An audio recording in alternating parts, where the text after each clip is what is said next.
मुंबई, ठाणे, कोकणासह पुणे, कोल्हापूर आणि साताराला पावसाचा रेड अलर्ट, तर पुढील 24 तास राज्यासाठी महत्त्वाचे।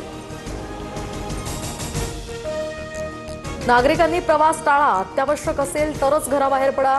पावसाच्या अलर्टच्या पार्श्वभूमीवर मुख्यमंत्री फडणवीसांचं आवाहन, तर राज्यातील सर्व आपत्कालीन यंत्रणा सज्ज असल्याची माहिती।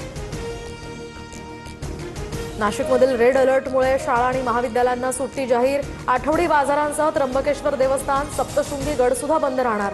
पुढील 48 तासात अतिवृष्टीची शक्यता।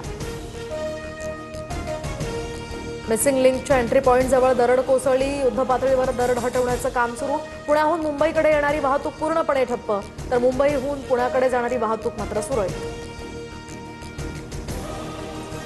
मुंबई गोवा महामार्ग दुसऱ्या दिवशीही ठप्प, कशेडी घाटासह 8 ठिकाणी दरड कोसळली। आंबा नदीचं पाणी थेट महामार्गावर, नागोठणेजवळील वाकण या ठिकाणी वाहतूक ठप्प, प्रवाशांचे मोठे हाल।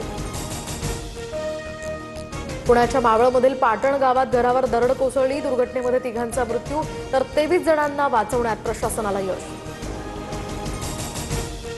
आळंदीमध्ये इंद्रायणी नदीला महापूर, पुरामध्ये अडकलेल्या 408 नागरिकांची सुटका।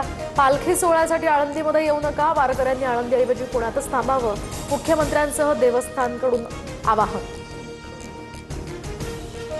वसईच्या मिठागर वस्तीला सलग तिसऱ्या दिवशी पावसाचा वेढा, तर घरांमध्ये गुडघावर पाणी शिरल्यामुळे नागरिकांचे प्रचंड हाल, पूर्णपणे जनजीवन विस्कळीत। मुंबईच्या मानखुर्दमधील दुर्घटनेप्रकरणी कंत्राटदार इमारतीचा मालक आणि अनधिकृत बांधकाम परवानगी देणाऱ्यांविरोधात गुन्हा दाखल। दुर्घटनेमध्ये 6 जणांचा मृत्यू, तर 1 गंभीर जखमी।